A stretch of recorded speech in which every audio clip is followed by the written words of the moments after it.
Dice Harris en un libro espectacular, uno de los efectos más perniciosos de la religión es que tiende a divorciar la moralidad de la realidad del sufrimiento humano y animal.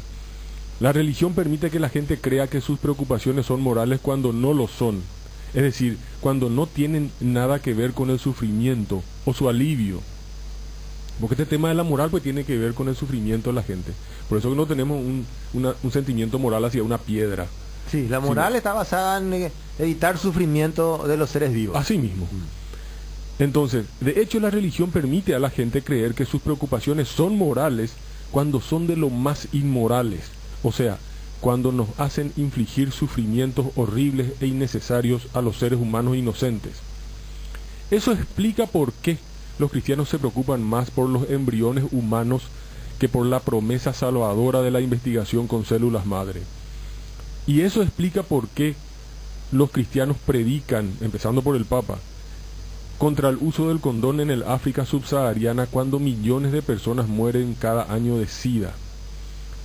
Estos cristianos centran sus preocupaciones religiosas sobre el sexo en toda su cansina inmensidad y creen que eso tiene algo que ver con la moralidad.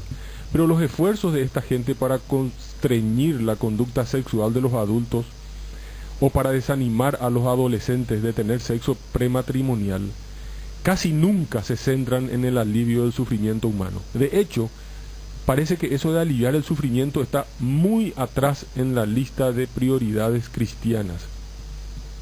El principal motivo de preocupación es que el creador del universo se ofenderá ante algo que la gente hace cuando está desnuda. Este puritanismo ridículo contribuye diariamente a aumentar el sufrimiento humano en el mundo. Y acá pone un ejemplo devastador, Harris. Tomemos por ejemplo el virus del papiloma humano, que ahora es la enfermedad sexual más corriente de los Estados Unidos. Este virus infecta a la mitad de la población norteamericana, provocando que casi 5.000 mujeres norteamericanas mueran cada año de cáncer de cuello uterino. El Centro para Control de Enfermedades calcula que cada año mueren por esa causa más de 200.000 personas en todo el mundo. Ahora se dispone de una vacuna que parece segura y efectiva, ya que produjo una inmunidad del 100% en las 6.000 mujeres que la recibieron durante un ensayo clínico. ¡100%! Pero los cristianos conservadores de nuestro gobierno, dice Harry, recibiéndose a los Estados Unidos, se niegan a iniciar un programa de vacunación argumentando que el virus del papiloma humano, el VIH, es un valioso obstáculo para el sexo prematrimonial. Estos hombres y mujeres tan piadosos No puede ser. quieren utilizar el cáncer de cuello del útero como incentivo para la abstinencia, aunque sea a costa de sacrificar la vida de miles de mujeres cada año. ¿De dónde saca Harry eso? Pero por favor. De hecho, por ejemplo, y yendo, no hay nada de malo, y volviendo a este tema de los adolescentes, para cerrar y para comentar, tenemos todavía tiempo. Dice Harris, no hay nada de malo en animar a los adolescentes a que se abstengan de mantener relaciones sexuales. Pero sabemos, más allá de cualquier duda razonable, que no basta con predicar la abstinencia para evitar el embarazo adolescente o la propagación de enfermedades de transmisión sexual. De hecho, atendé este dato, a los chicos a los que solo se les enseña abstinencia tienen menos probabilidades de usar anticonceptivos al mantener una relación, cosa que muchos acabarán haciendo de forma inevitable. Un estudio reveló que las promesas de virginidad adolescente posponen la relación sexual una media de 18 meses. El mitaí que te dice, yo voy a hacer un voto de castidad, a los 18 meses, sácate, maestro, no hay nada que hacer. El proverbio, son las hormonas. La hormona, claro. Que eso no se puede atajar. Y que mientras tanto, estos adolescentes, aumenta la probabilidad de que estos adolescentes vírgenes mantengan más relaciones orales y anales que sus compañeros. Los adolescentes norteamericanos tienen tantas relaciones sexuales como los adolescentes del resto del mundo desarrollado. Pero las chicas norteamericanas tienen entre 4 y 5 probabilidades más de quedarse embarazadas, tener un hijo o abortar. Los jóvenes norteamericanos también tienen más probabilidades de quedar infectados con el VIH y otras enfermedades de transmisión sexual. Y atendé esto. El índice de gonorrea entre adolescentes americanos es 70 veces mayor que el de sus colegas de Holanda y Francia. Y acá cierro. Algo tendrá que ver el hecho de que el 30% de los programas de educación sexual en los Estados Unidos se limitan a enseñar abstinencia a un costo delirante de más de 2.900 millones de dólares. Solo abstinencia. El problema, 2.900 millones. El problema es que a los cristianos, como vos, dice Harris, no les preocupa especialmente el embarazo adolescente o la propagación de enfermedades. Es decir, no les preocupa el sufrimiento que causa el sexo en determinadas circunstancias. Les preocupa el sexo en sí. Toda esta gigantesca, este gigantesco surrealismo que produce la teología es criminal.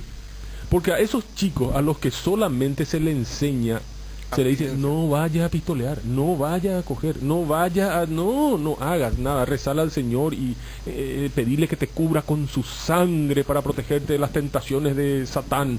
No funciona, es estúpido. No, obvio. ¿Y por qué hacen eso? Entonces por eso es que tienen 5 probabilidades más las adolescentes norteamericanas que las europeas. 6. No, 5 decía Harris, de quedar embarazada, de tener un hijo o de abortar.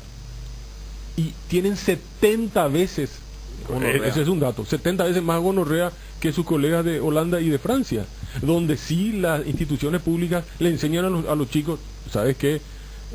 Acá tenés un preservativo, y esto se usa así. Pero donde la religión tiene un poder tan grande como en los Estados Unidos y especialmente en el Bible Belt, en la zona de ultraconservadoras, esto no se permite.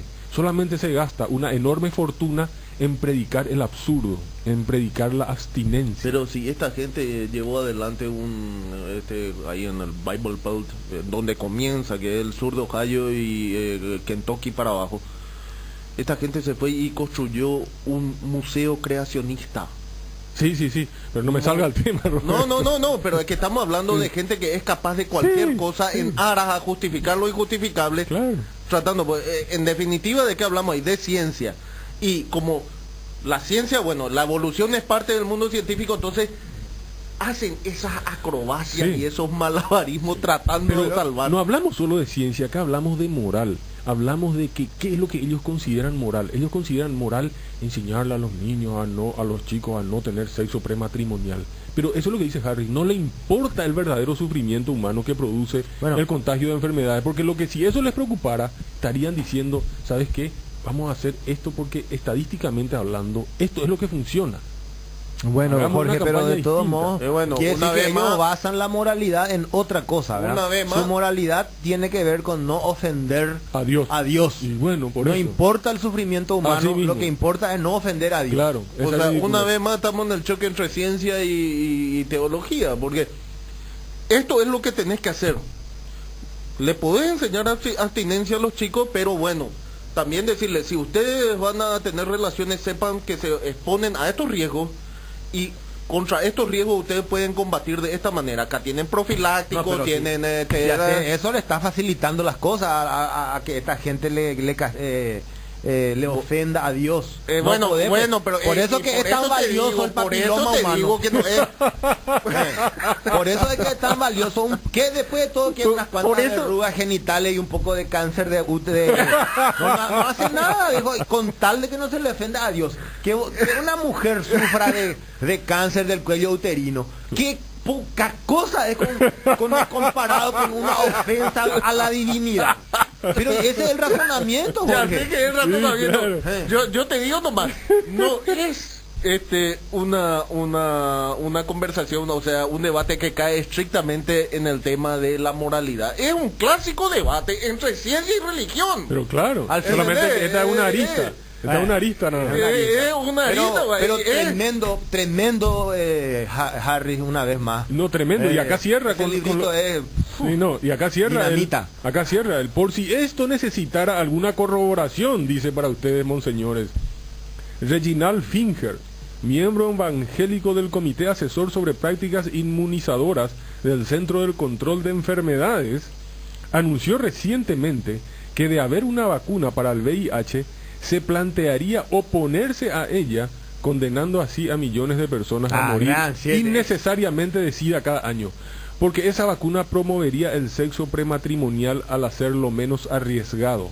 Este es uno de los muchos puntos en los que tus creencias religiosas, a vos cristiano te hablo, este es uno de los muchos puntos en los que tus creencias religiosas se vuelven nítidas y claramente criminales. Obvio. Che, una vacuna que sea 100% efectiva contra el SIDA nos llevaría a los felices 60 de nuevo, será. Claro. ¡Qué bárbaro! ¡Qué cosa! Ese periodo de la historia absolutamente glorioso en el cual se descubrieron los anticonceptivos orales y no había ningún riesgo, ¿verdad? ¡Qué bárbaro! ¡Qué y eso gloria! terminó lamentablemente porque Dios pues se enojó tanto que en los 80 nos envió el SIDA y acabó con esa felicidad que disfrutó el mundo durante estos más o menos 20 años. 20 años. Ahí es así es el Dios que nos ama nos envió para salvarnos. Un periodo único de la historia será en el que tener el relaciones eterno sexuales misericordioso. pero te nos digo, ama él y entonces nos mandó el SIDA para salvarnos de un infierno que en el fondo él también creó, él fue el creador de todo. qué bárbaro, qué bárbaro, qué hijo de su. Solamente la teología es puede que no ser resiste tanta diarrea mental. Qué solo la teología. increíble, por favor, qué increíble. Bueno, Y a mí no me da miedo, pues, si fuesen los delirios de siempre, no, esta gente tiene poder. Sí. Tiene poder político, tiene estos maneras, más, hoy tenemos un obispo de presidente, con eso te digo todo. No bueno, puede ser. agradecemos a Carlos Patiño por habernos dado estos 10 minutos. Que Dios te bendiga, Carlos.